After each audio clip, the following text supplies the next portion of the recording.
God has a hard time trying to get somebody that He can deal with that'll stay humble and meek and stay in the place until God calls him to do something.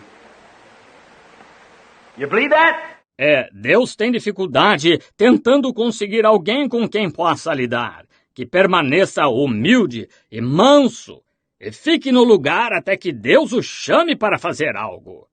Vocês creem nisso? A man that God can bless and he'll still keep himself a man. Not be an angel or a God. As soon as man gets blessed and has a little something given to him, he wants to become a God.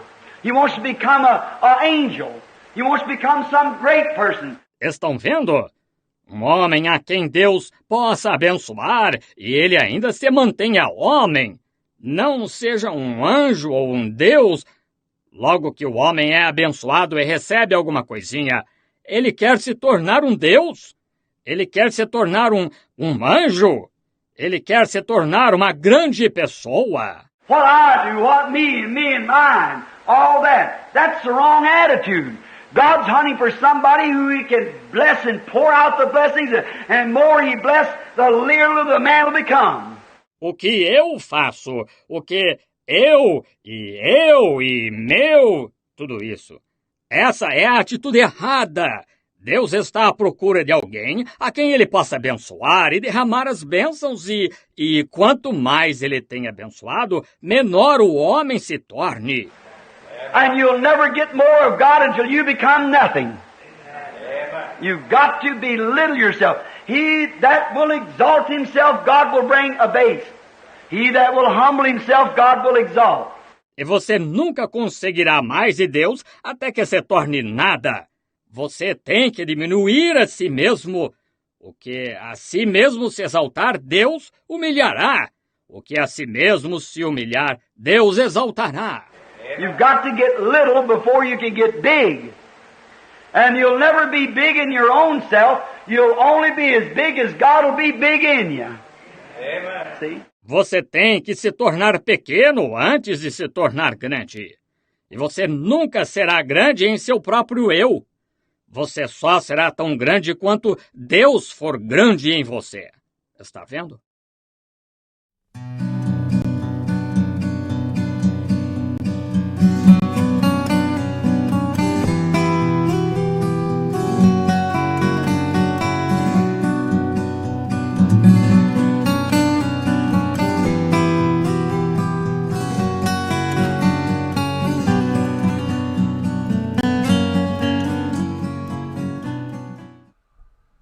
Boa noite, queridos irmãos. Para nós é um motivo de muita alegria estar novamente aqui nessa terça-feira. Agora são 8 horas e 4 minutos, direto de Criciúma, Santa Catarina, sul do Brasil. Queremos enviar nossa saudação especial a todos que estão conectados dentro do Brasil e fora do Brasil, onde nós já estamos vendo que existem alguns amigos e irmãos conectados conosco, né? Nessa live, que todas as nossas lives são especiais, não só as nossas, mas as dos nossos queridos irmãos também que fazem ali em Canoas e também no Uruguai. E nessa sequência onde nós estamos trabalhando com a história do cristianismo dos 2000 anos que se passaram. Para que você possa entender uma rápida recapitulação, nós estamos entrando em Apocalipse e falando sobre os ciclos da igreja, as eras da igreja ou as idades da igreja. E a pergunta é, será que Deus nos deixou sozinho? Como diz a linguagem popular, será que Deus nos deixou ao Deus dará? Ou será que Deus providenciou para nós em cada ciclo, em cada tempo, em cada idade da igreja, um povo escolhido e um líder escolhido? Nessa série de live, nós estamos trazendo a vocês o Apocalipse, o início do Apocalipse, e diga-se de passagem que é simplesmente a pontinha do iceberg. Nós estamos entrando no Apocalipse para mostrar para você que Deus não deixou a sua igreja sozinha, que em cada tempo, em cada era, em cada ciclo da igreja, houve um mensageiro na qual Deus ordenou para colocar a sua palavra exposta para nós. Então, nesta era que nós estamos entrando nessa noite, é uma era muito importante, uma era muito escura, uma era sombria e uma era que atingiu, os tempos medievais. Gostaríamos que vocês entendessem que o nosso objetivo nessas lives não é, de alguma forma, criticar as religiões. Nós não estamos aqui para também criar inimizade com pessoas. Nós estamos simplesmente contando a história da igreja, o que aconteceu. E se você já estudou história na escola ou até mesmo na internet, você vai se deparar com momentos da história da humanidade que realmente foram vividos e nós estaremos citando nessas lives ou já citamos. Então preste atenção, nós não temos nada contra as pessoas, não temos nada contra os líderes, nós estamos aqui falando da palavra e a palavra de Deus por si própria, ela denuncia o sistema. Nessa noite estamos aqui, um pouquinho frio, né, pastor Luciano? Mas estamos aqui valentemente. Talvez você esteja aí na sua casa, no sofá, debaixo das cobertas, de repente até deitado, descansando. Mas nós estamos aqui para compartilhar esse tempo. Queremos agradecer a você por essa permissão que você dá a nós de, através dessa forma tecnológica que Deus proveu para nós, entrar no seu lar e ter comunhão através da palavra. Amém. Sejam todos bem-vindos, que Deus possa vos abençoar grandemente nessa noite. E sem perca de tempo, vamos já lendo a nossa escritura base, irmãos. Amém. Sempre dando boas-vindas a todos que estão nos acompanhando. Eu vi que vários irmãos do Uruguai estão ali presentes, irmãos da Colômbia, irmãos da Bolívia, irmãos do Brasil, de vários estados que estão nos acompanhando. Que Deus os abençoe grandemente e sejam bem-vindos a essa live, nessa noite, nessa continuação desse estudo tão valioso, tão precioso, como o irmão Seir estava dizendo. E para nós darmos continuidade, vamos lendo as escrituras que está baseada em Apocalipse, como o irmão Seir falou, que está em Apocalipse 2, onde está essa carta direcionada para a era que estaremos falando nessa noite, que é a era da igreja de Tiatira, que é a quarta carta enviada à igreja de Tiatira. Então, peço que você me acompanhe com a leitura, uma leitura bastante longa, mas que serve de base para nós, o que nós vamos falar nessa noite. Então diz assim: E ao anjo da igreja de Tiatira escreve: Isto diz o Filho de Deus, que tem olhos como chama de fogo e os pés semelhante a latão reluzente. Conheço as tuas obras e o teu amor e o teu serviço e a tua fé e a tua paciência e as tuas últimas obras, que são mais do que as primeiras. Mas tenho contra ti que toleras que Jezabel, mulher que se diz profetiza, ensine e engane os meus servos, para que se prostituam e comam dos sacrifícios da idolatria. E dei-lhe tempo para que se arrependesse da sua prostituição, e não se arrependeu. Eis que porei numa cama sobre os que se adulteram com ela, e virá grande tribulação, e se não se arrependeres das suas obras. Ferirei de morte os teus filhos, e todas as igrejas saberão que eu sou aquele que sonda as mentes e os corações, e darei a cada um de vós segundo as vossas obras. Mas eu vos digo que a vós, aos restantes que estão em Tiatira, a todos quantos não têm essa doutrina e não conheceram, como diz, as profundezas de Satanás, que em outra carga não vos porei, mas o que tendes, rente-o até que eu venha. E ao que vencer e guardar até ao fim das minhas obras, eu lhe darei poder sobre as nações, e com vara de ferro as regerá, e serão quebradas como vasos de oleiro, como também recebi de meu Pai. Dar-lhe-ei a estrela da manhã. Quem tem ouvidos, ouça o que o Espírito diz às igrejas. Essa carta você vai observar que é a mais longa de todas elas. E é muito preciosas as palavras do nosso Senhor Jesus Cristo, dita a João. E vamos nesse momento então orar. E depois dessa oração, o irmão Abner vai colocar um hino, né, irmão Seio, para depois nós darmos início à era que nós estaremos conversando e falando aqui nessa noite. Oramos ao Senhor.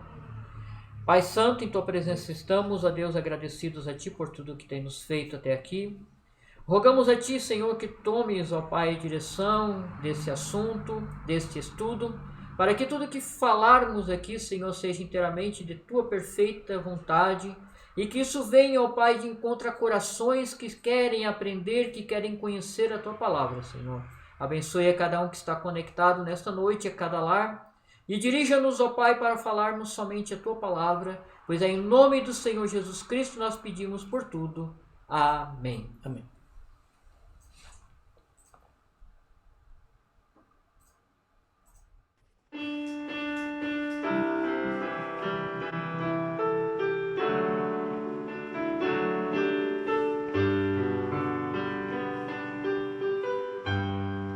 Dios con su poder afirmó los cielos y la tierra. A las estrellas vistió de claridad y la expansión obra de sus manos hablado quiera, mas el milagro más grande del mundo fue el sacrificio de Jesús allá en la cruz. Oh manantial, fuente de misericordia, sol de justicia es tu compasión. Vida eterna es la ofrenda de tu gloria, dulce esperanza que llena el corazón, roca de salud es la ley de su tierna clemencia, con su poder sostiene al mundo en su lugar. Muy sublimes son las virtudes de su gran potencia, mas el milagro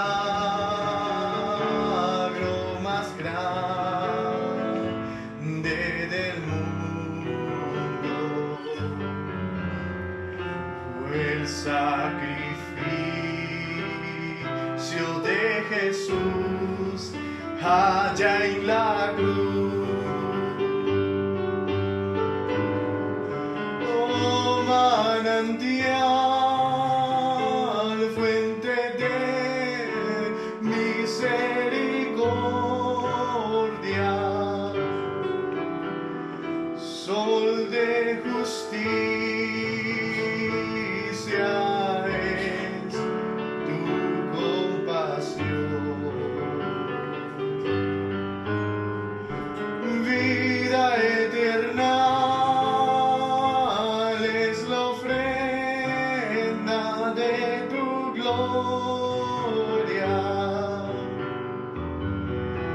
dulce esperanza que llena el corazón.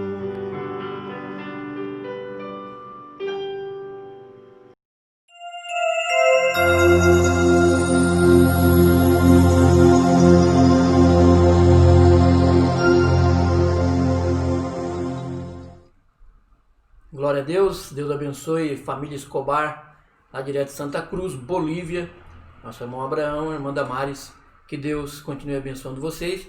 E eu também estou vendo aqui, né, que nós temos bastante audiência nessa noite. Estou vendo os nossos irmãos da Bolívia, né? Estou vendo o irmão Eliseu, que está conectado conosco. O irmão Eliseu é o pai, né, do nosso querido irmão Daniel Pinto, né, um ministro ali de Cali, Colômbia, né? Pastor Edson Cunha também está conectado. Eu estou vendo o pastor Ed Escobar também conectado conosco, nosso grande companheiro, né? Trabalhador da hora 1/10. O irmão Gerson, a irmã Anitta estão conectados, o irmão Jairo e também a irmã Tida, o irmão Vivaldo está conectado, a irmã Pamela Alves conectada, a irmã Sandra Aurélio também está conectada, né? Que é uma ouvinte assídua dessa programação, que Deus te abençoe grandemente. Minha sogra, minha Marilene, também está conectada, e a irmã Gisele também está conectada conosco, né? Também minha esposa lá em casa está conectada, meus filhos, que Deus abençoe grandemente. A irmã Rome também, a irmã Fran, irmão Marcos Machado de Passo Fundo, a irmã Samira ali de Timbé, e muitos outros que estão aqui, a gente não consegue ler todos. Irmão Raul Barcelona, ali de Artigas, todo o povo do Uruguai, todo o povo do Brasil, Bolívia, Colômbia, Argentina, que Deus abençoe grandemente vocês. É uma alegria muito grande saber que vocês estão conectados conosco nessa programação. Vamos entrar então no nosso tema e vamos mergulhar na história e na Escritura Sagrada, né? Amém. Então vamos comentar algo, vamos falar um pouco sobre o que é a cidade de Tiatira, que hoje a cidade de Tiatira tem como nome hoje, nos dias de hoje, atualmente, ela tem o nome de Akhisar, né, que pertence ao país turco, né, e essa cidade de Tiatira, hoje existe somente ruínas dessa cidade, que é a cidade antiga de Tiatira, e a história de Tiatira em si, ela é uma das cidades importantes da época, uma das cidades por seu comércio, por sua forte característica. Até dizem que ali havia muitos oleiros, curtidores, tecelões, tintueiros, fabricantes de túnicas, tecidos, né? Até curiosamente a gente pode citar que Lídia, né, aquela famosa Lídia da Bíblia, que vendia púrpuras e que foi uma das primeiras convertidas de Paulo na época, foi uma das primeiras europeias ali a ser batizada por Paulo. Ela era da cidade de Tiatira.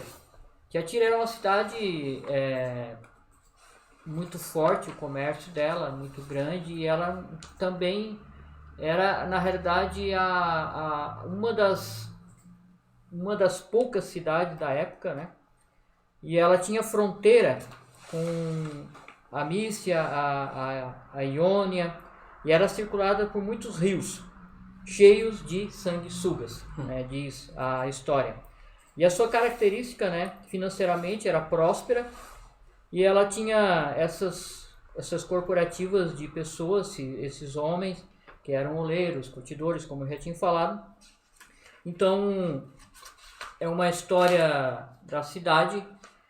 O mais forte que tinha ali era um templo, um grande templo de Apolo, né, que era o deus Sol, que tinha o seu próximo poder, próximo ao seu pai Zeus, segundo a mitologia grega.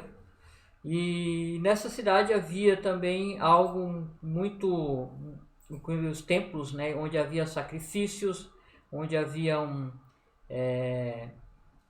a idolatria muito forte. E essa nós vamos comentar hoje, mas só para deixar adiantado, na cidade de Tiatira, o Abner até tem umas imagens ali de Zeus, né, de Apolo, melhor dizendo, ali, que ele vai colocar. E nessa cidade havia algo muito forte que era, como nós lemos em Apocalipse, a influência de Jezabel. E havia templos ali onde havia sacerdotisa, e diz a história que ela era sentada ela entrava em transe, né? Onde eles ofereciam sacrifício, e a idolatria era muito, muito, muito forte nesta cidade chamada Tiatira, que o profeta fala na mensagem e tem por significado mulher dominadora ou mulher dominante, né? Então, nós vamos começar a falar nessa noite sobre essa cidade, sobre esta era, melhor dizendo, né? É algo muito importante porque é uma das eras mais longas que nós temos. Ela tem cerca de 900 anos, mais ou menos, esta era durou. E para você entender que cada cidade foi representada devido à sua característica. E a característica da cidade de Tiatira da época era uma idolatria e um domínio feminino, algo muito forte para aquela cidade. Então, sabemos que desde a primeira era de Éfeso, e conforme vai subindo as eras, essas 7 cartas foram direcionadas e foram usadas como exemplos para que no decorrer do ano fosse usada como exemplo daqueles dias, né? Então, basicamente isso seria a cidade de Tiatira natural. E nós vamos começar a falar sobre essa era, né, irmãos, de Tiatira espiritual e todas as coisas que aconteceram durante, né, esse período que é uma das eras mais negras. Na verdade, ela podemos dizer que é a era mais longa, né, que ela foi de 606 a 1520. Ela foi uma era perversa. Uma era negra, né? Uma era negra, né? E também é importante lembrar que, como o pastor acabou de citar, o significado de Tiatira seria fêmea dominante.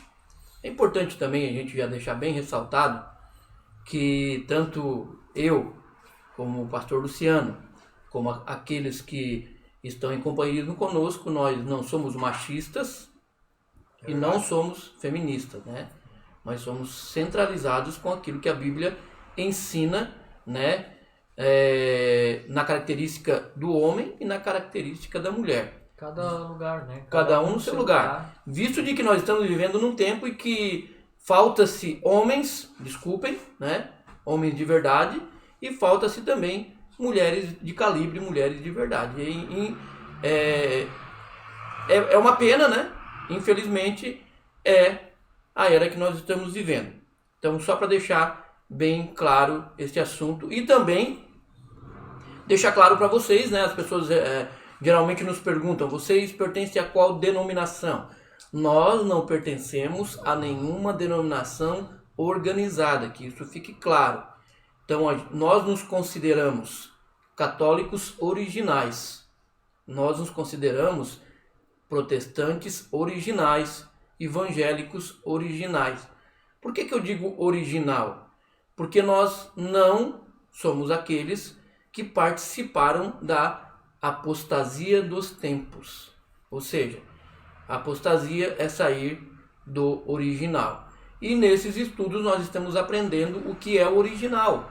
Por isso que a gente colocou o nome dessas lives, a igreja cristã, a história da igreja, a história que ninguém contou para você. Mas se você for esperto, inteligente, espiritual, racional, você, antes de duvidar daquilo que nós estamos falando, você vai procurar na Bíblia e vai procurar na história. E aí você vai dizer: puxa, então eu aprendi tudo errado? Possivelmente que sim. Possivelmente que alguém contou uma história para você que ela não é real. Então a gente vai mostrar algumas imagens no decorrer do programa, citar algumas citações bíblicas e deixando muito bem claro, nós não estamos aqui defendendo religião A nem B. Nós estamos aqui com o único intuito, única intenção de mostrar a você a realidade da Bíblia e a realidade atual do que se vive, né? Aproveitando também, mandando um abraço aqui para o nosso querido amigo Leandro, né? Hortolã, que ele é um ouvinte assíduo. Ele até mesmo hoje nos questionou, nós conversamos, trocamos ideia e descobrimos que nós temos o mesmo ponto de vista, que é mais uma coisa que a igreja, né, organizada adotou, na qual não condiz com o cristianismo. Quando a gente entrou no assunto de festa junina, por que a gente não celebra a festa junina? Até porque se você vê a origem da festa junina, você vai ver que a festa junina ela nasceu justamente ali na era de Tiatira, né? Foi algo que fizeram para automaticamente zombar do cristianismo. Se você for buscar o porquê da festa junina, você vai descobrir que isso tem tudo a ver com o massacre de cristãos. Aí você diz, não, mas essa não é a minha intenção. Mas os primórdios da igreja sabiam do que se tratava. Eles não eram inocentes nisso. Então, veja bem, é duro, mas é a realidade.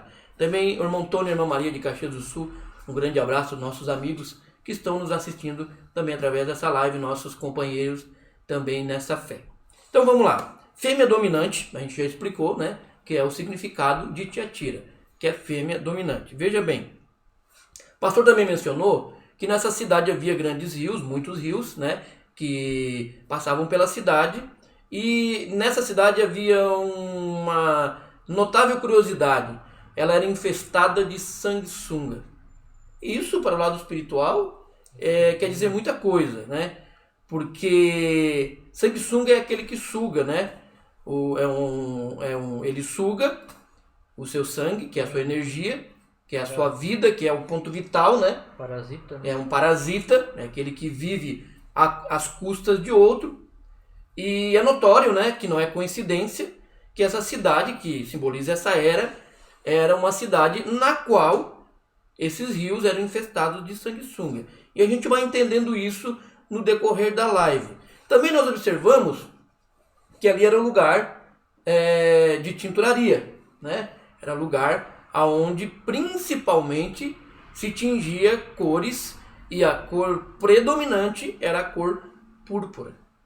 Ou seja, era a cor vermelha.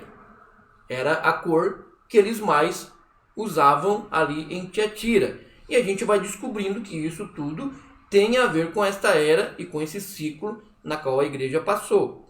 O pastor também citou o seguinte: havia ali os deuses dominantes, né, que era Apolo, e também em paralelo era Zeus.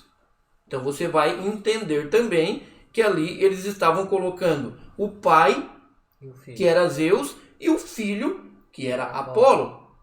E depois você vai ver também um espírito de uma profetisa, né? Dentro dessa cidade, ela sentava numa cadeira trípode e ali ela entrava em transe espiritual.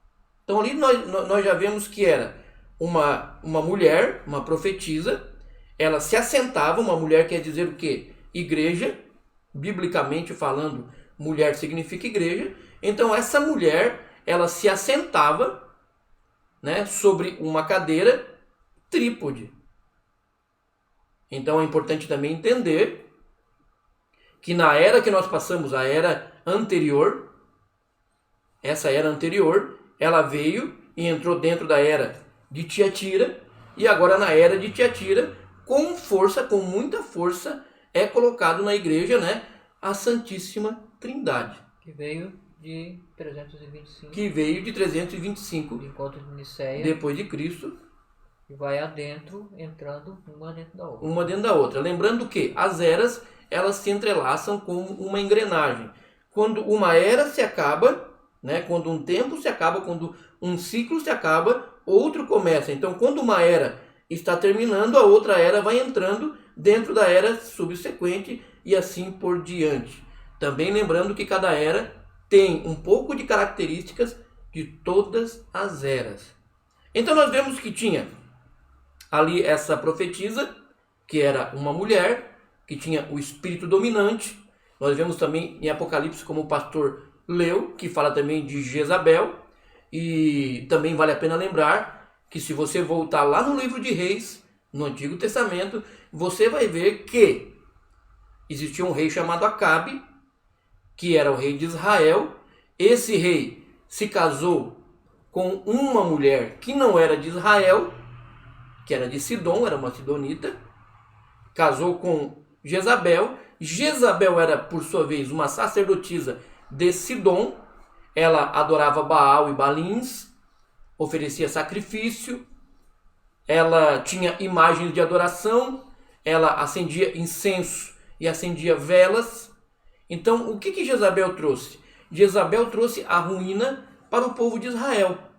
Ou seja, ela trouxe os costumes lá de Sidom, que não era uma terra de Israel. E tudo aquilo que não era de Israel, não era de Deus. Então ela trouxe costumes lá de Sidom, sendo uma profetisa de Baal. Agora nós vemos essa era entrando na mesma sistemática que Israel entrou. Interessante também que esse casamento de Acabe e Jezabel foi muito politiqueiro, né? Sim, foi por interesse, foi né? Por interesse, para que viesse somar poderes, né? E a gente vê esse exemplo acontecendo em 325, quando a igreja casa com o Estado. E voltando atrás ainda, na época de Jezabel e Acabe tiveram uma filha. Exatamente. E essa filha casou-se com o filho de Josafá, que era o reino do norte, que era 2 reinos, Israel era dividido em 2 partes. E quando houve esse casamento, Josafá estava limpo, estava adorando a Deus. E quando houve esse casamento com o filho de Josafá, com a filha de Jezabel e Acabe, houve também uma perdição para Judá, onde eles também caíram em idolatria, né? Tudo isso são símbolos. Talvez alguém diga, isso é só uma história. Não, isso tem tudo a ver com o que o irmão Seio está falando e que nós vamos falar hoje à noite. Foram sempre, né, pastor Luciano, alianças que não foram bem sucedidas. Foram alianças que, aos olhos humanos, aos olhos social e político, eram alianças interessantes. Imagine só, a filha do rei de Sidom casar com Acabe, que era o rei de Israel, era muito interessante, né? Politicamente, economicamente, socialmente, era muito interessante. Mas, aos olhos de Deus, isso não era agradável.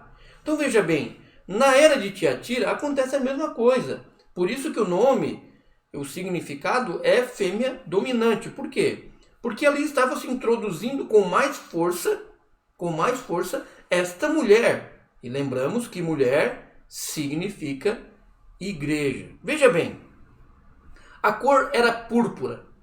A cor era púrpura. Então nós queremos que você entenda, veja bem, repetindo para que as coisas fiquem bem claras. Se você não está entendendo bem essa live, volte nas lives anteriores para que você possa entender bem o contexto daquilo que nós falamos. E sempre lembrando que nós não estamos aqui para criticar a tua forma de crer.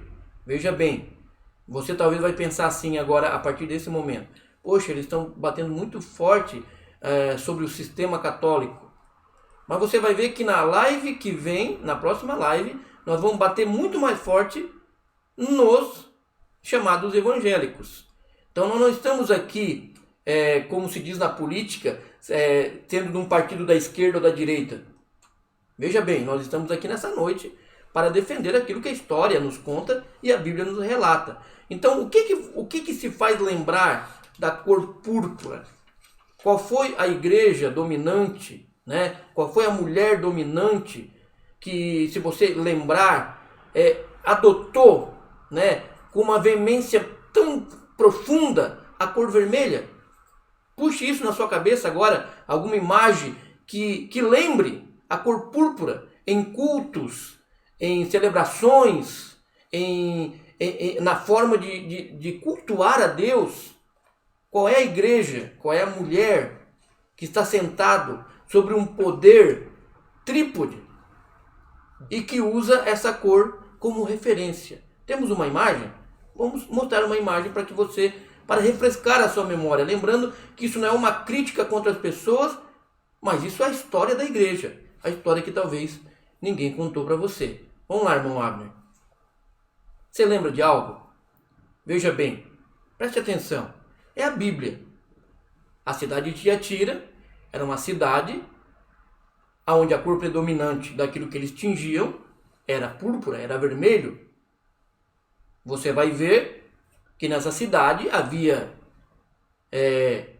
Zeus, e também havia Apolo, e também havia uma sacerdotisa ou uma profetisa sentada numa cadeira, ou um trono, que era de 3 pés. É uma coisa muito improvável, é uma coisa muito improvável você sentar numa cadeira de 3 pés.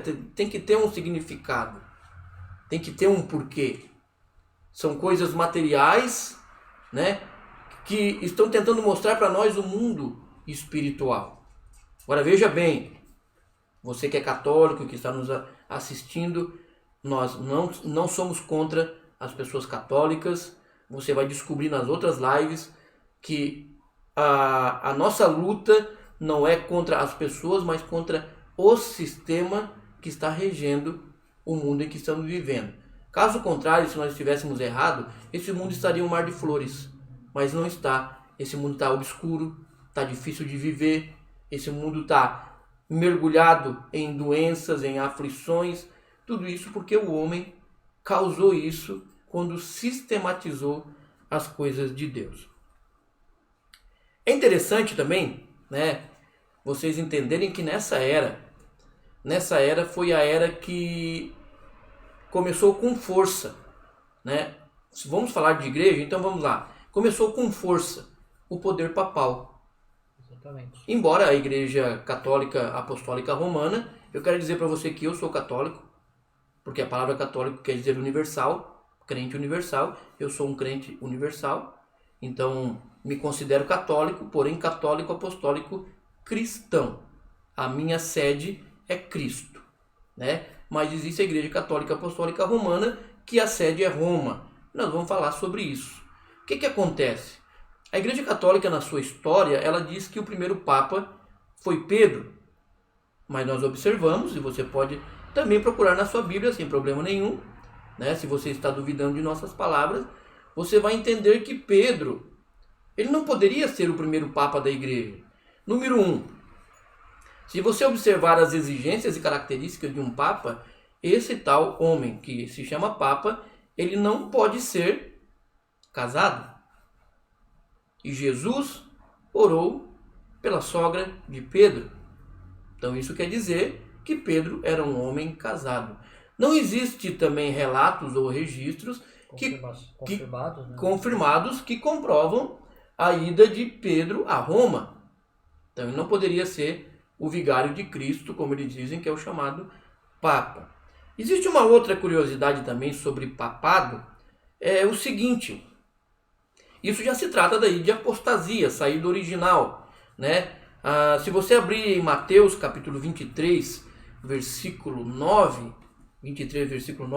antes de nós ler, eu gostaria de ler para você aqui um artículo que está na internet, você pode procurar. Procure assim, significado da palavra Papa. Aqui diz o seguinte: o chefe supremo da Igreja Católica, o sumo pontífice, o Santo Padre.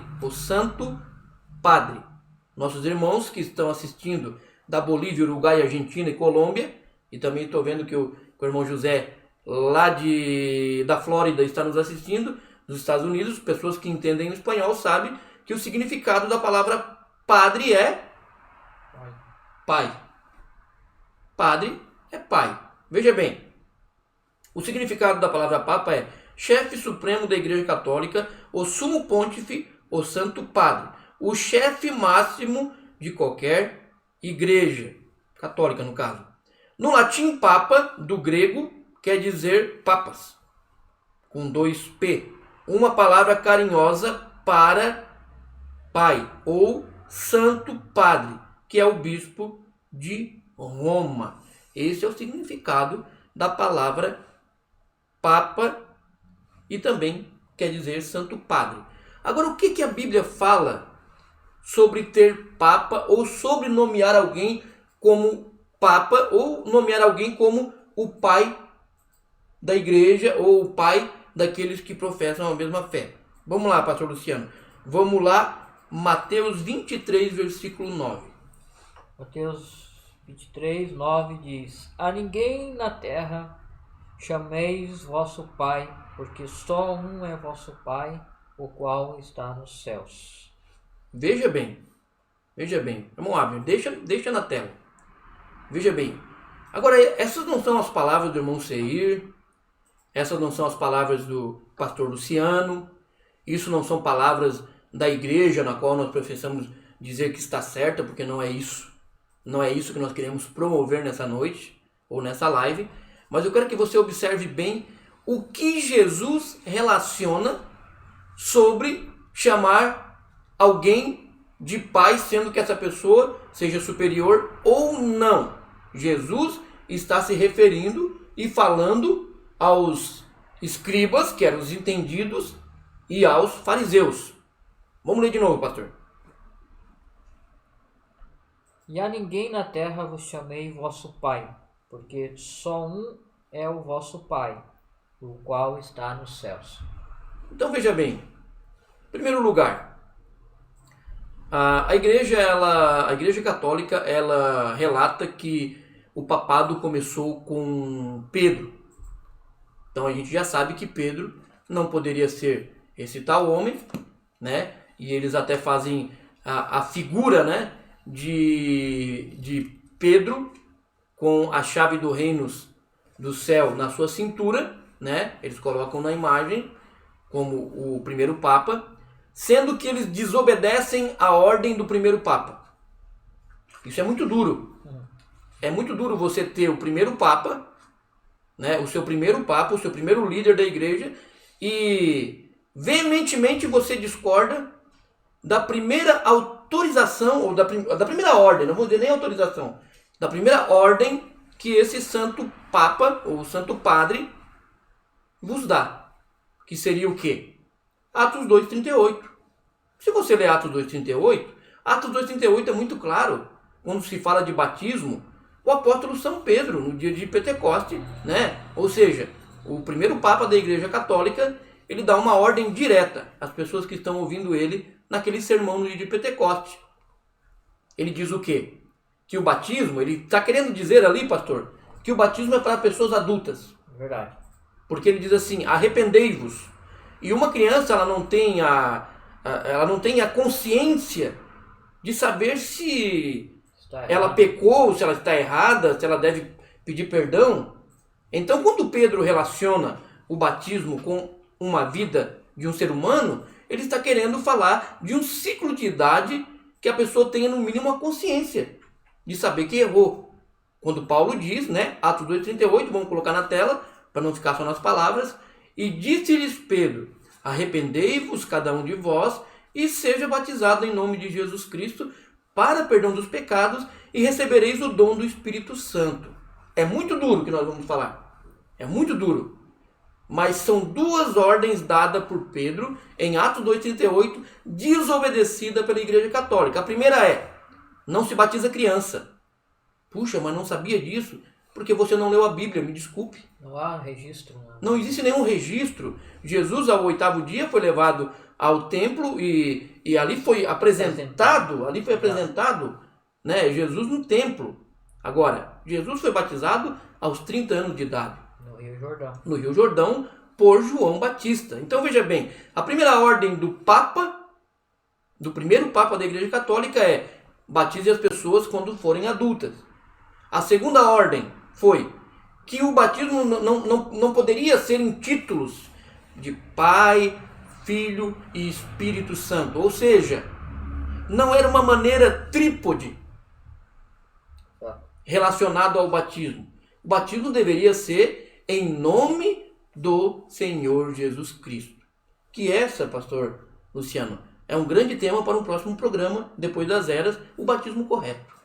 Então veja bem, eu sei que é muito difícil às vezes digerir essas coisas, porque a palavra de Deus é isso mesmo. É aquele metiolate que arde, né?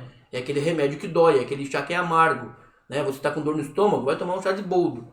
É gostoso? Não é, mas ele faz ele traz um resultado rápido e eficaz. A palavra de Deus é a mesma situação. Então veja bem, o primeiro Papa não foi Pedro.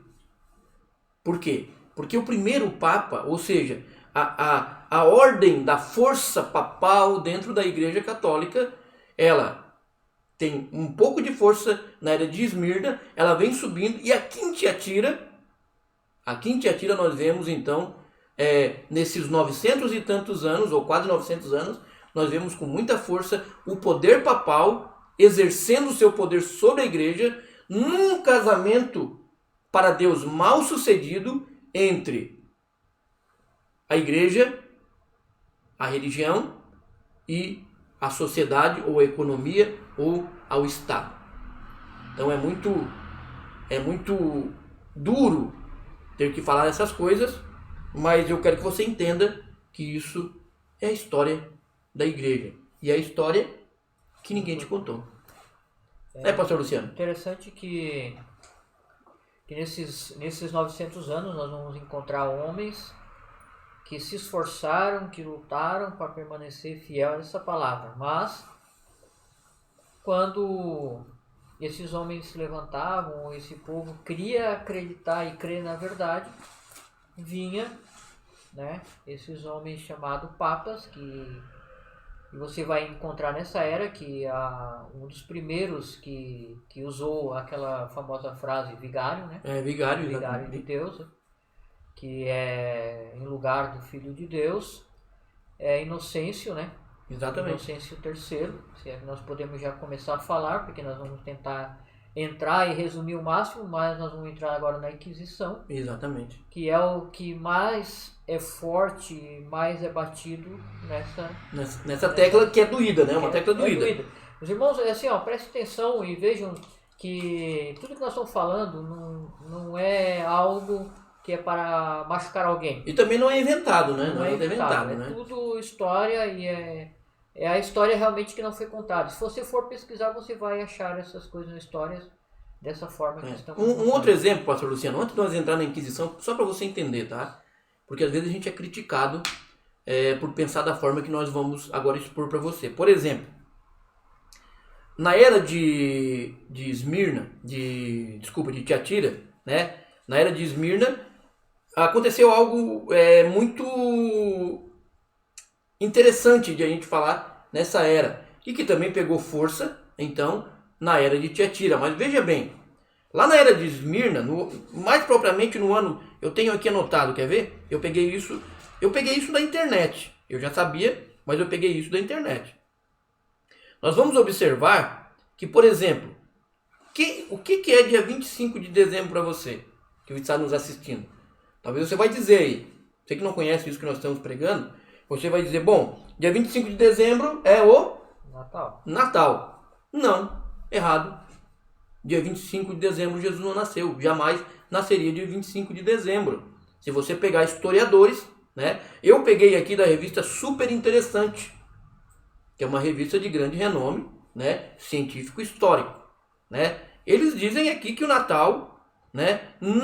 Jesus não nasceu, jamais nasceria em 25 de dezembro. Então procure em fontes confiáveis, você vai entender que no século IV, veja bem, no século IV, a igreja fixou a comemoração no dia 25 de dezembro com a intenção de suplantar, veja bem, o antigo e muito popular festival pagão do Sol Invicto, que ocorreria mais ou menos na mesma época.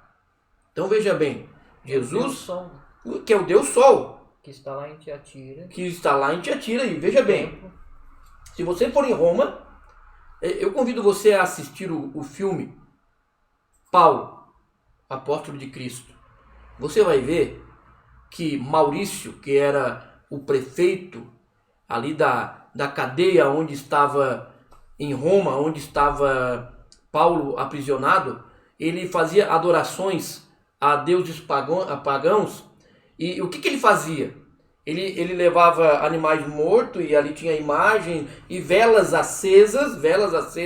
Não existe nenhum significado bíblico para você acender vela, né? A gente vai descobrir também de onde é que saiu esse negócio de vela e de santo e de imagem. Veja bem, mas Maurício, que era o prefeito daquela penitenciária, Ele, quando oferecia o seu sacrifício, ali no filme está, é o historiador mostrando a realidade dos fatos. Ele estaria oferecendo, e o Deus principal que havia sobre ali a igrejinha onde ele tinha, que era dentro da casa dele, que ele tinha ali uma catedralzinha, uma capela para o seu Deus, era o Deus Sol. Então Roma sempre adotou isso.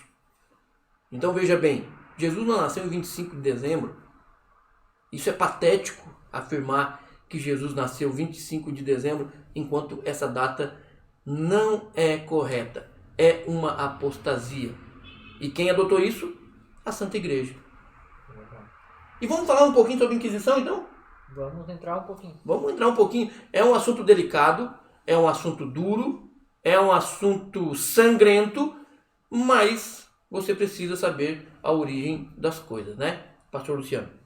A Santa Inquisição, Santa era Inquisição. assim chamada, né?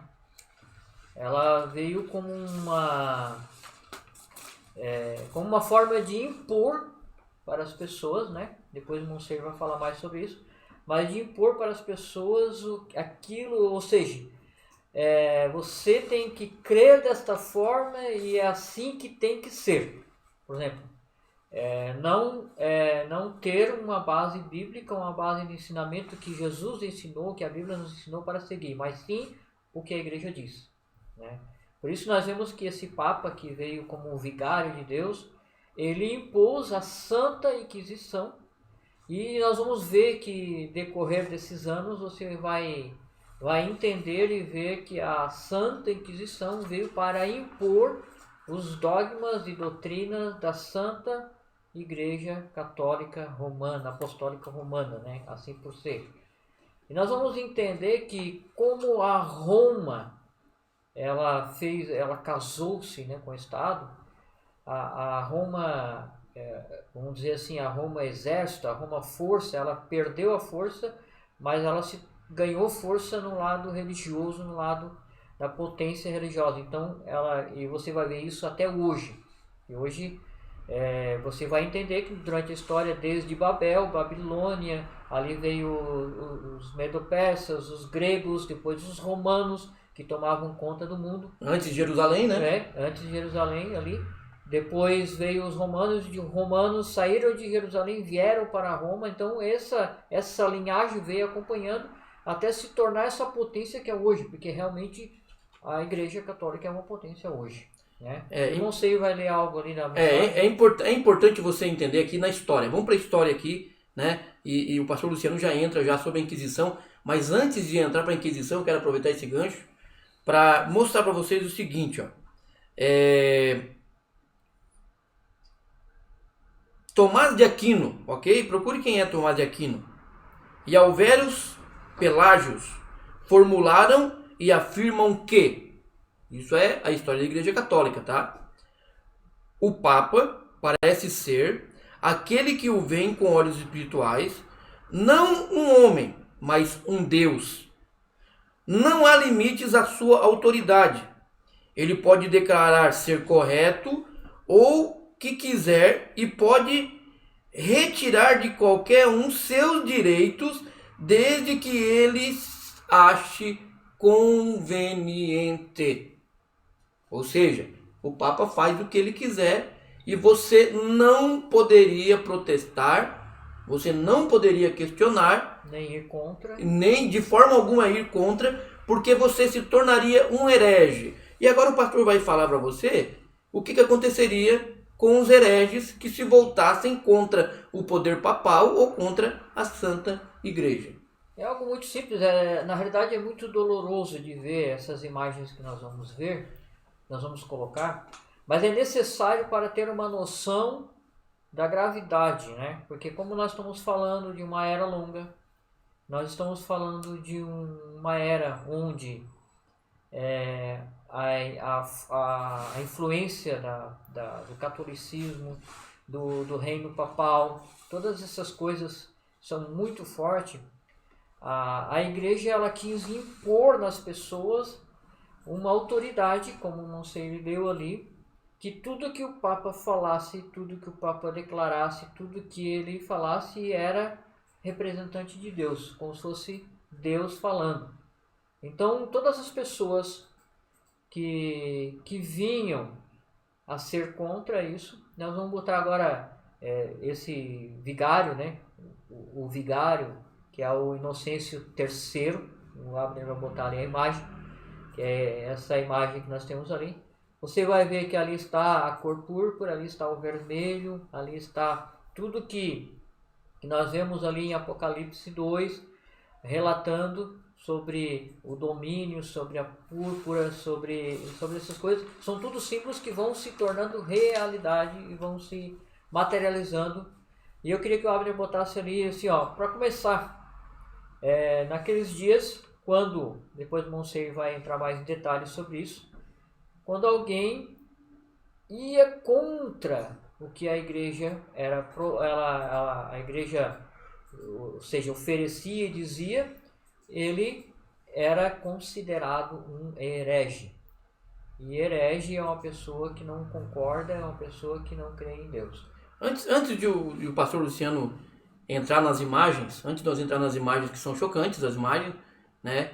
A gente até procurou classificar algumas imagens para não expor muito, porque a gente sabe que de repente você está assistindo com uma criança, né? E são imagens realmente chocantes, né? Então a gente procurou de alguma forma tentar minimizar o impacto das imagens, né? Mas se você quiser procurar na internet, fique à vontade e durma bem, né? Veja bem, eu tenho aqui o relato histórico da vida, né? Um relato muito breve que a gente resumiu. O pastor Luciano falou Inocêncio III, né? Que criou o Vigário de Deus, que é o Vigário Filii Dei, né? Ele também criou a Santa Inquisição e foi no papado dele que surgiu a pornocracia dentro da igreja. Pelo nome, você que é adulto já sabe o que quer dizer pornocracia, mas bem rapidamente. Inquisição, né? A Santa Inquisição é o tribunal eclesiástico instituído pela Igreja Católica, né? No começo do século VIII, né? Com o fito de investigar e julgar sumariamente pretensos hereges e feiticeiros, acusados de crimes contra a fé católica, não é nem contra a igreja, contra a Bíblia, contra a fé católica e o Santo Ofício. Os condenados eram enviados ao Estado para serem sentenciados. Agora veja bem, isso é muito contraditório com o que a Bíblia fala, porque o apóstolo Paulo fala a seguinte frase: examine-se o homem a si mesmo. Ou seja, 1 Coríntios 11. 1 Coríntios 11. Nós não precisamos ficar sobre um tribunal onde nós vamos prestar contas e onde nós vamos ser julgados por uma igreja e posteriormente, né, nós vamos ser castigados. Não é bem assim. Veja o que era a pornocracia, né? A fase da pornocracia no Vaticano, isso é história. Iniciou-se com o Papa Sérgio III, conhecido como o Boca de Porco. É o que a história diz. Foi eleito no ano 904. Foi amante de Teodósia, a sua filha. E da sua filha, Marósia, que estava casado com um nobre italiano desde 905. E que voltaremos a encontrar na história de outros pontificados. Eu não vou continuar lendo, porque é muito forte. Mas você vai na internet e procura a vida de Inocêncio III, procura a Inquisição e a pornocracia dentro da igreja. Depois nós vamos ler mais alguns trechos de papados dentro desse espaço de tempo. Mas vamos então entrar, pastor, na famosa Santa Inquisição. Já estamos falando, né, sobre Santa Inquisição. Eu queria pedir para o Abner botar ali na tela algumas imagens ali.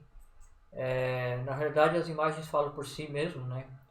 E naqueles dias, qualquer um que demonstrava a sua fé cristã em Jesus Cristo, e até mesmo aqueles que tinham os dons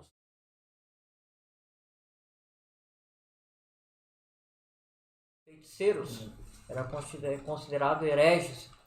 E tinham que negar a fé cristã, e você vai ver aí algumas torturas que eles usavam, quando chamavam de herege, porque muitos iam contra os dogmas e contra a autoridade da igreja católica, a igreja local, a igreja soberana, a igreja maior que existia. Agora você vai entender por que a igreja maior que existe. Por que Jezabel fez o maior templo que existia em Israel, que acomodava todo o povo de Israel? Porque havia uma idolatria, havia algo que era tirado de Deus, que é o que acontecia, que aconteceu em Tiatira, que aconteceu nesta era. Esse martírio, esse domínio dessa mulher que veio para tirar os filhos de Deus do caminho. Aí onde você vai ver que no começo, quando Paulo pregava e trouxe o evangelho, alinhando as igrejas conforme os evangelhos, e conforme o tempo foi passando, isso foi se distorcendo. E você vai ver aí que pessoas, mulheres, cristãs, eram tomadas como feiticeiras, como bruxas, e você vai ver torturas, tudo para negar a sua fé cristã. E a história também diz, é importante também a gente frisar isso, a história relata que muitos daqueles até que não cometiam certos, vamos dizer, delitos, né, ou desafetos contra a igreja, eles, sob a tortura e sob a dor, eles eram forçados a falar coisas que eles não tinham falado, né? Então era muito duro servir a Deus naquela época. Eu aconselho você que é adulto a assistir um filme, ok? Esse filme eu assisti na escola, quando eu estava na 8ª série. Nós estávamos estudando, né, sobre a igreja, sobre a idade medieval, e então a nossa professora de história colocou ali para nós assistir o filme chamado O Nome da Rosa. Marca bem esse nome, O Nome da Rosa. Ali fala sobre um momento em que teve, então, esse ato chamado a Santa Inquisição. Ali também relata sobre um mosteiro, onde havia as Santas Escrituras, na qual ela era somente em latim, e somente os freis, os bispos conseguiam ler, e as folhas das páginas dessas Santas Escrituras, elas eram colocadas um pó venenoso. Exatamente. Então qualquer um que era leigo e que fosse ler, porque não tinha acesso à Bíblia, mas cada um que fosse ler a Bíblia, a igreja não permitia que você tivesse acesso à Escritura. E quando você ia ler a Bíblia, que você ia desfolhar as páginas da sua Bíblia, você se envenenava sem saber. Então, ali estavam... Vinha o dito que cada um que lia a Bíblia poderia ficar louco. Poderia ficar louco, exatamente. Então, o que aconteceu? Esse filme relata um pouco a história, que é uma história real, é um relato histórico do que aconteceu na Santa Inquisição. Muitos eram levados num tribunal e eles não tinham o mínimo direito de se defender. E tudo que eles falassem, né, tudo que eles tentassem provar, ao contrário, não teria nenhum peso no seu julgamento. Outra coisa interessante que o Monsenhor falou sobre a pornocastia que nesses tempos você vai ver, segundo a história, muitos e muitos relatos, até mesmo alguns padres e pessoas importantes do ministério foram até mortos por causa do adultério, por causa de maridos que pegaram em flagrante. Isso é história, hoje é forte dizer isso, mas padres e pessoas importantes que morreram porque foram pegos no ato. Exatamente. Então é muito forte o que aconteceu nessa era, sendo uma era muito escura. Aí nós passamos algumas imagens só, para não entrar mais adentro. Mas vamos, não sei. A gente está falando só, veja bem. Só o superficial. Só o superficial. A gente tá mexendo só na casquinha do negócio, né? Porque o tempo não nos permite. Então nós falamos sobre a era de Tiatira, a cidade, os deuses que regiam sobre a cidade de Tiatira, lembrando que Roma sempre adotou os deuses gregos, trouxe para Roma e depois introduziu dentro da igreja. Então você vai ver também que, por exemplo, a Imperatriz Teodora está dentro dessa era. ela que trouxe, né, pastor Luciano, a parte de adoração. Exato, as imagenzinhas. Ela trouxe junto com ela as adorações. Ali surgiu os santos de barro com mais força, né, com mais veemência dentro da igreja. E ela exigiu que qualquer um que se colocasse contra essas imagens, e existe relato histórico que muitos cristãos morreram por, de alguma forma, protestar contra esses deuses de barro. Então ela pegou esses deuses de barro e modelou e transformou em santos. Ou seja, aquilo que a Igreja Católica outrora tinha assassinado em fogueira, cruz, estaca, leão, gladiadores, esses cristãos que morreram em um tempo dessa forma sobre a espada de Roma, agora Roma estava preparando esses santos e colocando esses santos aonde? Num altar, idolatrando, acendendo velas, né, fazendo promessas. E nós vemos aí, por exemplo, a própria Igreja Católica diz que Maria é a medianeira, né? Ou seja, ela faz a mediação entre Deus e os homens. Basta você fazer uma oração para a mãe que o filho vai atender. É o que a igreja fala. Ou seja, você tem um problema? Reze para Santa Maria. Talvez você diga, você não crê em Santa Maria? Nós cremos em Santa Maria. Nós somos os verdadeiros católicos, me desculpem. Nós cremos em Maria como uma santa. Nós cremos em Paulo como santo. Mas Maria, de forma alguma, gostaria de ser idolatrada. E jamais ela se colocaria como medianeira. Então veja bem. Tanto é que Timóteo, né? 1 Timóteo 2,5. Vamos ler 1 Timóteo 2,5? Vamos ler para provar. Porque talvez você pense, não, mas o Santo Papa disse isso, porque a igreja... Veja bem, uma coisa é você seguir a igreja, outra coisa é você seguir a Bíblia. Você tem que escolher. Eu vou seguir a minha igreja? Eu não estou falando isso para você católico. Estou falando para você católico, estou falando para você evangélico, você que se diz cristão, de qualquer denominação. Veja bem, a nossa bússola é a Bíblia. Nós temos que seguir a Bíblia. Então veja o que diz o apóstolo Paulo. O apóstolo Paulo é mais um dos santos que Roma decapitou e depois fez uma imagem e colocou ele como santo. Veja o que o santo Paulo fala, né, para os crentes. Ele diz assim, porque há um só Deus e um só mediador entre Deus e os homens. Ou seja, é um só. Um só. Existe um só mediador entre Deus e os homens. Maria? Não. O que diz aí? Jesus Cristo, o homem. Se você quer orar, se você quer fazer uma prece, faça Jesus. Por quê? Porque é bíblico. Quando você faz uma prece a São Paulo, São João, Santo Antônio Casamenteiro, né? Quando você faz uma prece a Maria, me desculpe, mas você está sendo um apóstata. Apóstata é aquilo que sai do original, é aquilo que sai de dentro daquilo que a Bíblia diz.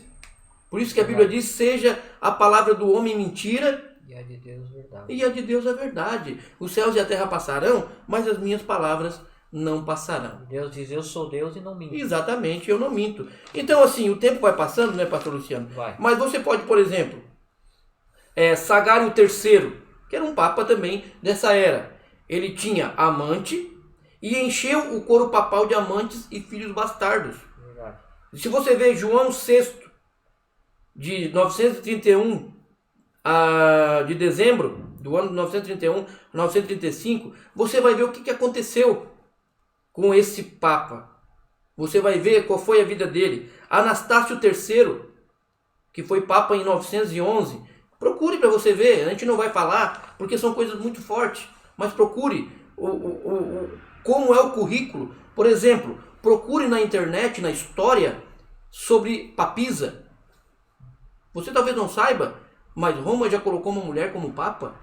Isso não existe na escritura. Um outro detalhe importante, meu querido ouvinte. Quando se trata de padre e papa, eles não podem se casar. Que é o contrário daquilo que Paulo ensina na palavra. Paulo diz que aquele que quer governar a casa de Deus deve saber governar a sua casa, ter esposa e filhos. Dominar, né? E Paulo diz mais, porque se eles não administram bem a sua casa, como de tal forma administrarão a casa de Deus? Mas por que será? Por que será, pastor Luciano, que um padre não pode se casar, que um sacerdote não pode se casar, sendo que na Bíblia é uma ordem dada direto que se case. Nós vamos descobrir isso na próxima era. Sabe por quê? Porque aí está sendo engordado um porquinho. Sabe o que é engordar porquinho, né? É quando você coloca suas economias tudo num lugar só. Tudo num lugar só, porque depois você vai precisar usar essas economias. Então você, por exemplo, não se pode de forma alguma, se uma igreja quer ser próspera no futuro, ela não pode de forma alguma deixar pessoas que vão ser o quê? Herdeiros da fortuna de que ele deixou. Então pense nisso.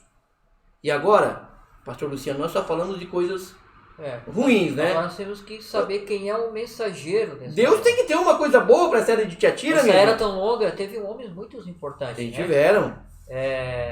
Vamos esperar o pastor Edson falar para nós sobre o mensageiro e depois nós vamos comentar alguns homens também que foram brilhantes e que fizeram um papel muito importante nesses 900 anos aí de era, nessa era tão escura, tão perversa, tão Jezabel da vida, né? É verdade. Mas Deus sempre usa uns Micaías, Deus sempre usava uns Elias, é verdade, uns Eliseus, para que a palavra não caísse por terra, né? Vamos então ver o que o nosso precioso irmão tem para falar para nós. Vai lá, pastor Edson. Deus abençoe, irmãos. Agradeço aos irmãos pela confiança no meu pequeno ministério para fazer este pequeno aporte a respeito das eras da igreja. No caso, a era de Tiatira e o seu mensageiro, Columba. A era de Tiatira foi a era maior, né? Em torno de 900 anos, 914, por aí. E a igreja, nesse tempo, ela estava muito dividida respectivamente em dois grupos. Era o grupo do Oriente e o grupo do Ocidente. Desses grupos saíam alguns reformadores, que eles levavam o povo a ter uma intimidade com Deus, uma intimidade maior. Podemos falar a respeito de Francisco de Assis, de Valdo Leões, que foi um negociante muito próspero, que abandonou todos os seus trabalhos de negócios para servir a Deus, e Deus honrou muito o seu ministério. Mas desses grupos não surgiu ninguém com a possibilidade, digamos assim, à luz das Escrituras, para ser o mensageiro da era, até o surgimento de dois homens, que no caso foi São Patrício e Columba.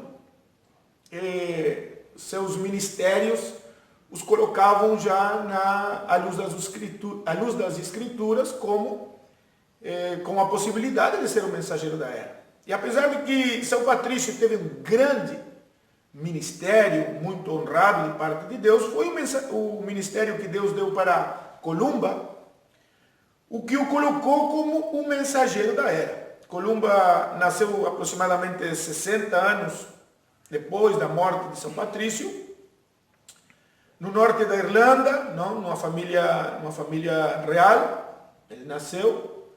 Foi um grande homem de Deus, muito estudante das Escrituras, uma vida consagrada a Deus. Seu chamamento também foi muito particular, porque não foi através de nenhuma igreja, uma denominação, foi através de uma voz que ele pôde ouvir, a voz de Deus chamando ele para o ministério. Isso foi tão tremendo na vida de Columba, irmãos, que nada pôde detê-lo depois que ele ouviu essa voz. Seu ministério foi tão tremendo que alguns historiadores até colocam como entre os discípulos.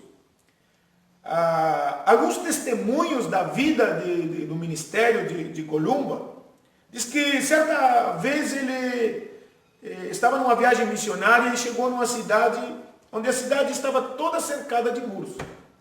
E ele desejava entrar para pregar o evangelho e as portas da cidade estavam fechadas. Aí ele começou a orar a Deus para que Deus permitisse ele entrar na cidade. O som da voz de Columba cantando esse salmo tão alto que foi mais alto que o barulho que os magos faziam. E o milagre, irmãos, é que as portas da cidade se abriram, ele entrou, pregou o evangelho e ganhou muitas almas para o Senhor nessa cidade. Em outra ocasião, ele tinha necessidade de passar por uma aldeia e disse que ele foi proibido de passar. Bom, ele simplesmente retornou e estava voltando. Quando de repente o filho do chefe da aldeia ficou doente, e aí chamaram rapidamente Columba. Columba foi lá, ofereceu uma oração pelo menino, o menino ficou curado. E esse testemunho abriu o coração daquele povo para a palavra. Foi maravilhoso. Ele pregava um evangelho baseado na verdade, não? Ele dizia que não precisava brigar com ninguém. Ele simplesmente pregava a verdade e acreditava que isso era suficiente para cumprir o propósito por qual Deus tinha dado esse ministério para ele. Sua mensagem foi por toda a Escócia, foi por toda a Irlanda, até o norte da Europa. E sabe o que, irmãos? Ele se manteve afastado de toda ajuda, fosse da política, fosse do governo. Ele não participou, o ministério dele não teve a participação enquanto ajuda econômica ou que fosse de nenhuma dessas coisas. Outro acontecimento tremendo que aconteceu no ministério de Columba foi quando na isla de Rye, ao sudoeste da Escócia, ele fundou uma escola bíblica. E diz que quando ele chegou nesse lugar, irmãos, esse lugar era tão árido, tão infértil, que não tinha condição nem de produzir alimento para os moradores da ilha. Então Columba foi lá, pegou as sementes, começou a semear aquela semente, e a particularidade, irmãos, a história diz que ele com uma mão semeava a semente, e com a outra ele erguia a Deus em oração. Esse lugar, até o dia de hoje, é dos lugares mais férteis do mundo. Maravilhoso, verdade? Oh, irmãos, tremendo é pensar que Roma, no seu afã de atrair a todos os homens debaixo do seu domínio, eles acabaram com uma obra feita por Deus através do ministério desse homem, corromperam todas essas coisas por causa de querer trazer os homens debaixo de todo o seu domínio. Irmão, isso é parte, digamos assim, da história, da vida desse grande homem de Deus chamado Columba. Que Deus abençoe nossos irmãos pelo esse estudo.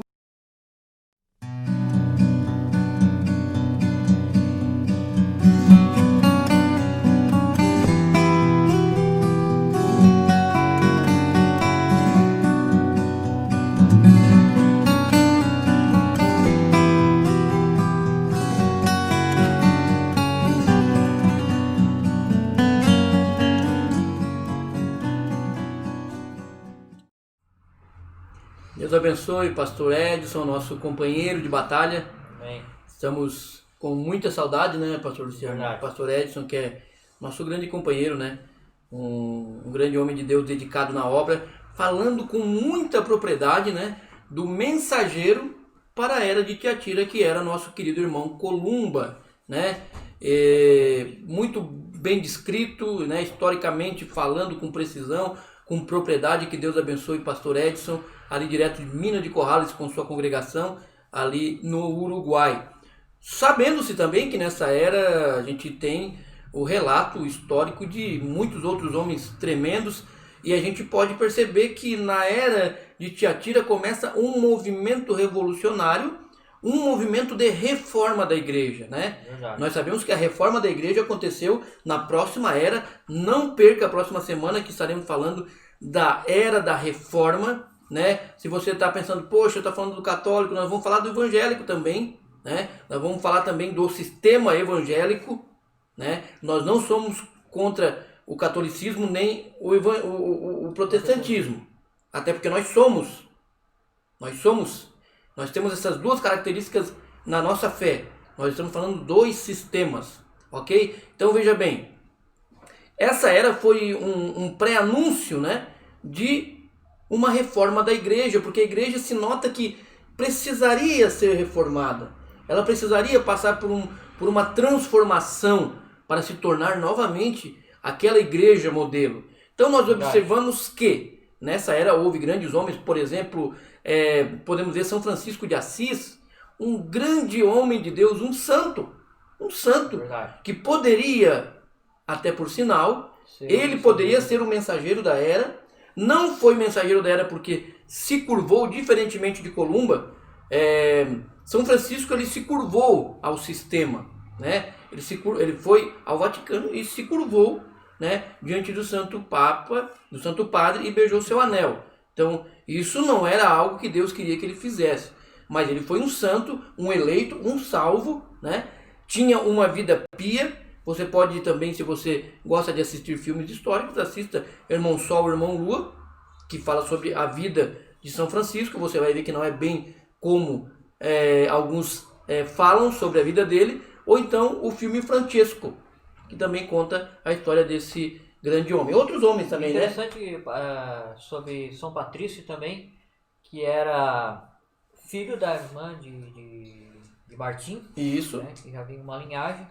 E o Patrício, ele foi um homem também que proclamou o evangelho. Ele foi, na realidade, ele e suas irmãs foram raptados desde criança na beira-mar por piratas. Foi vendido e viveu a sua parte da sua infância e da sua juventude isolado dos seus pais, da sua família, e onde conheceu o evangelho, acreditou na palavra de Deus, pregou o evangelho, voltou, né, para a cidade, evangelizou muitas ilhas, né, ali na Irlanda, Escócia. Exatamente.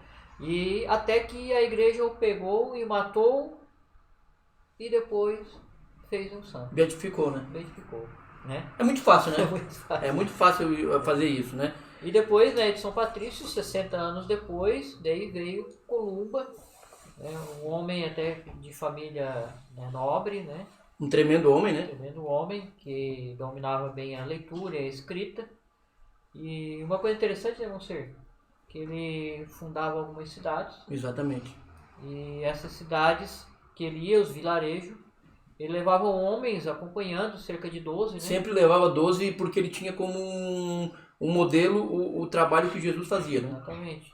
E dentro desses 12 homens, como o Monser falou, que ele levava junto, ali havia padeiros, carpinteiros, havia professores, havia enfermeiros, havia pregadores, né, evangelistas, havia sempre essas classes de pessoas que poderiam ajudar na sociedade, né? Exato, poderiam formar um vilarejo e ajudar nesse evangelismo. E Columba também ele formou a escola bíblica, né? Exatamente. Ele foi uma escola bíblica na ilha onde ele residia ali.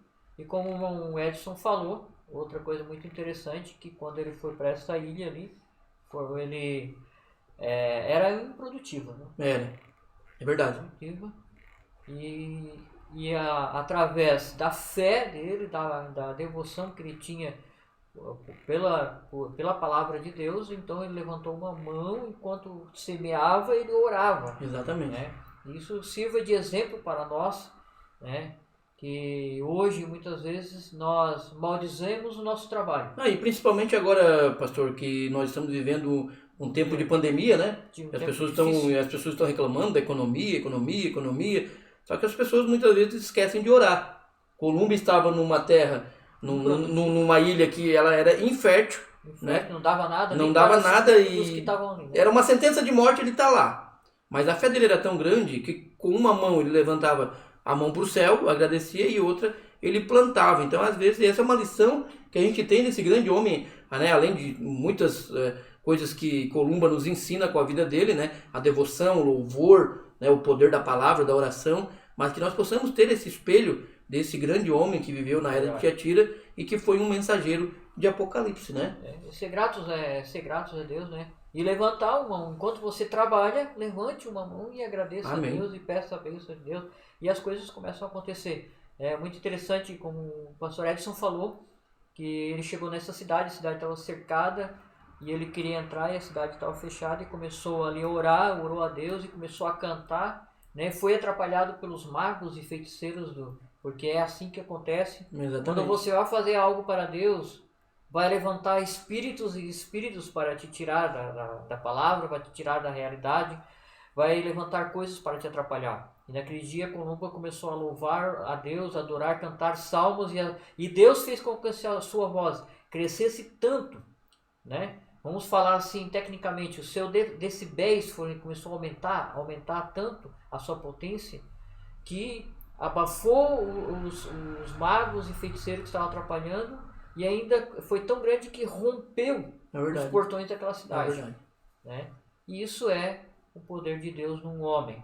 Né? Então, graças a Deus por ter esses homens que Deus levantou para trazer a sua palavra. E o tempo passa. E o tempo passa, né? Mas sempre é importante lembrar vocês, né, que a gente está aqui citando o nome de grandes homens que viveram ao longo da história da humanidade, principalmente depois daquela era apostólica cristã, né? Então veja bem, nós não estamos aqui nos baseando somente naquilo que William Branham falou, né? Porque as pessoas muitas vezes elas gostam de falar essas coisas. Vocês se baseiam no que William Branham prega, vocês creem em William Branham? Não. Nós cremos em Irineu, nós cremos em Columba, nós cremos em Paulo, nós cremos em Martim, nós cremos em Lutero, você vai descobrir isso semana que vem, em John Wesley, você vai descobrir nas próximas semanas. Nós não cremos no exército de um homem só, né? Nós temos uma mensagem de um homem só nesses últimos dias. Verdade. Isso é inegável, você vai descobrir ao passar das lives. Mas nós cremos em grandes homens que viveram e que ainda vivem, né? O tempo vai passando muito rápido. É verdade. E a gente quer falar tudo num programa só, a gente não consegue. E eu espero que vocês tenham pelo menos tido uma base do que foi essa era de 606 depois de Cristo a 1520 depois de Cristo, que foi a era de Tiatira, com um mensageiro da igreja chamado Columba. É verdade. Tem muitas outras coisas que poderíamos falar, mas vamos deixar para a próxima, que foi o desenrolar do purgatório. Exatamente. As coisas vamos deixar para frente. Vamos entrar na próxima era nisso. Vamos entrar na próxima era e vamos explicar certinho. Falamos um pouquinho da Santa Inquisição, né? Que era essa maneira de impor as coisas. Uma modalidade, né? Uma das modalidades.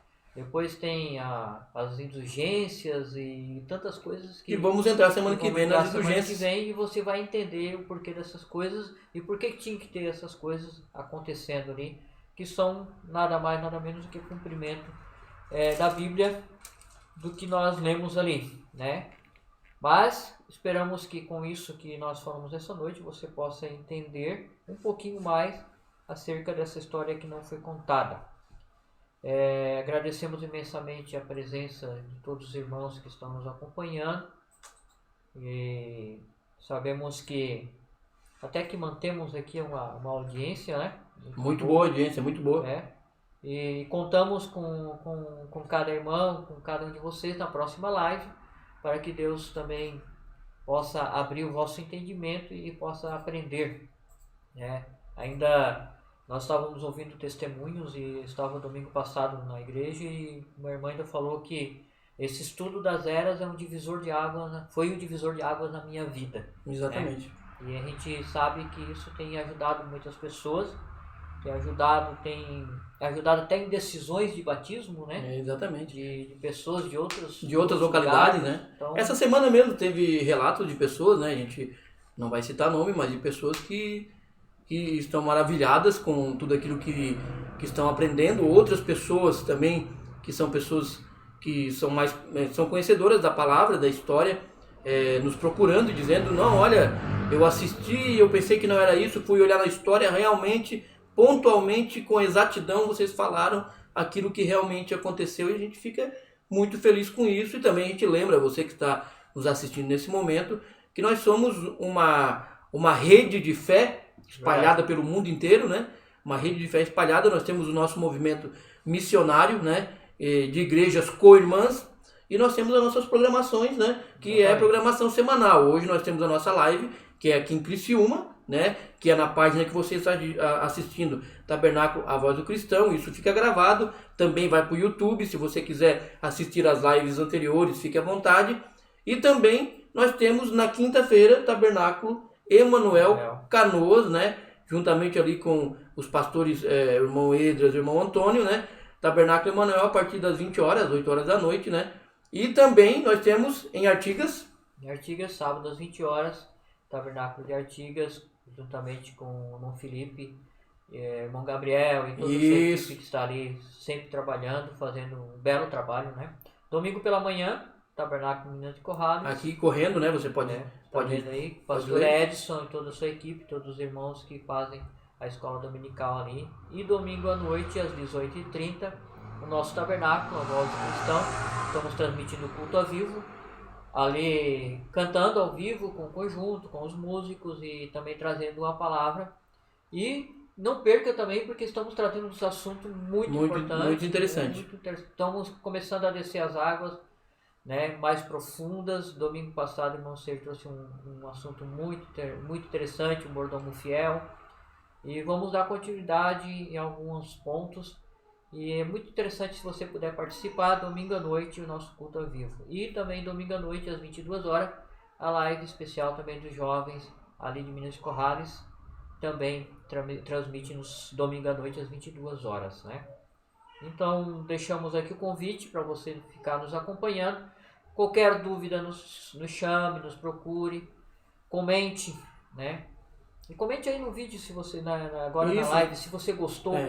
Comente aí, eu quero ver você comentando agora. O que você achou? Isso. O que você achou da explanação do assunto, historicamente falando, biblicamente falando? Ficou alguma dúvida? A sua opinião é muito importante para nós, a sua crítica também nos fortalece, a sua crítica nos ajuda a crescer espiritualmente. Então é muito importante você deixar o seu relato, né? Não seja só um ouvinte, seja um participante também, né? O irmão Marcos já colocou ali, ótimo estudo.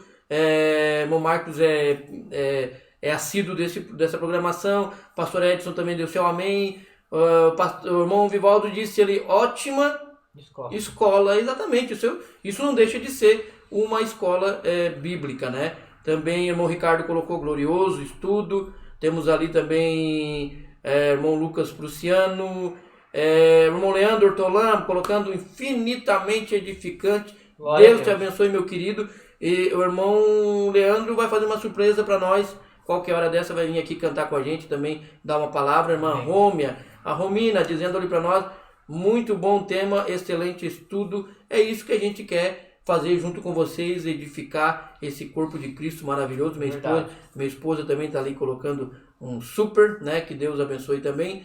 E é isso aí, vamos para mais um hino? Vamos para mais um hino. Lembrando que esse estudo, nós estamos uploadando ele, ou seja, colocando ele no YouTube. Então, se você quiser também nos acompanhar no YouTube, ele vai estar com uma qualidade melhor, na realidade, né? E também vai ficar gravado aqui no Facebook, nessa mesma página. E também nós temos nosso Instagram. Se você quiser seguir nosso Instagram, siga-nos lá no Instagram, siga-nos a nossa página aqui no Facebook e também se inscreva no nosso canal Tabernáculo A Voz do Cristão, né, para acompanhar, e clique no sininho lá para que todas as vezes que nós colocarmos vídeos novos você possa ser notificado e avisado quando nós quando for colocado lá e você possa assistir. Amém? Então vamos ter um hino diretamente do Uruguai, né? Diretamente do Uruguai. Diretamente do Uruguai, vamos ter esse hino e depois nós estaremos dando os créditos finais e estaremos encerrando. Não tenho nada para oferecer, nada que me pueda sorprender, solo un corazón quebrantado una y otra vez. Nada que me enamore más, nada que me apasione más,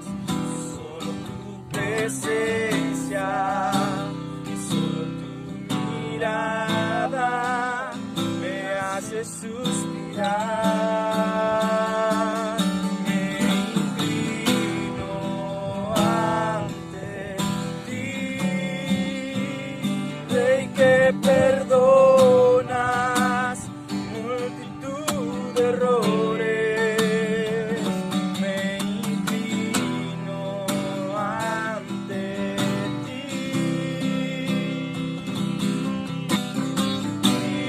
digno eternamente,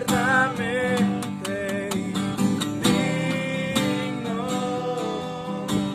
impresionante y digno. Solo ante ti yo me inclino.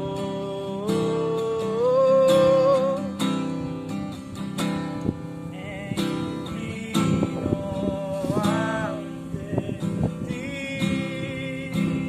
Rey que perdonas multitud de errores. Me inclino ante ti, Rey que perdonas multitud de errores.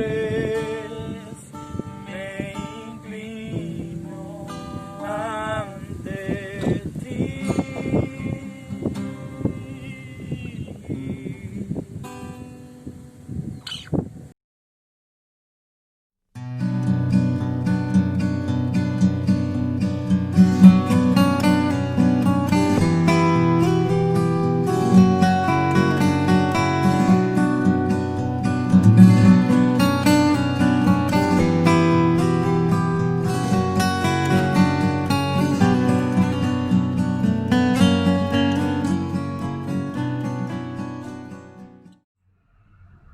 Deus abençoe o irmão Felipe, irmão Elias, direto das Campinas de Artigas. Amém. Louvando ao Senhor com essa bela canção, que Deus abençoe grandemente. Irmão Felipe, que tem o seu programa aos sábados à noite ali, direto de Artigas, que tem sido também maravilhoso, né? O irmão Abraão também está agradecendo, né? Dizendo que a live foi maravilhosa, muito bom o estudo das eras. Muito obrigado, irmão Abraão, lá da Bolívia, né? Irmão Marcos colocou aqui: a live de terças-feiras e o culto de domingo às 8h30 também estão no meu Face, então passa lá e assiste. Amém. Também, né? Deus vos abençoe e até domingo às 8h30. Falamos também o mesmo para vocês. Deixamos nosso abraço carinhoso, fraterno, em nome de Jesus Cristo. E se houver alguma dúvida, nos procure, né? Exatamente. Existem pessoas que às vezes querem falar conosco, então no próximo programa, pastor Luciano, vamos colocar na tela ali, em alguns momentos, os nossos números de telefone, para que as pessoas também entrem em contato com a gente. Às vezes as pessoas querem conversar com a gente, querem tirar uma dúvida, a gente vai colocar a partir da próxima live os nossos contatos pessoais e você fica então à vontade. Amém. Que Deus abençoe a todos, muito obrigado pela audiência. Deus complete essa bênção em seu coração. E sempre compartilhe para alguém que está querendo entender o Evangelho, querendo saber a história da igreja. Está aqui nosso histórico, aqui todas as lives, as lives de terça-feira, desde da primeira até hoje, para que eles entendam e vejam o que aconteceu durante as eras. Que Deus abençoe e Shalom. Shalom.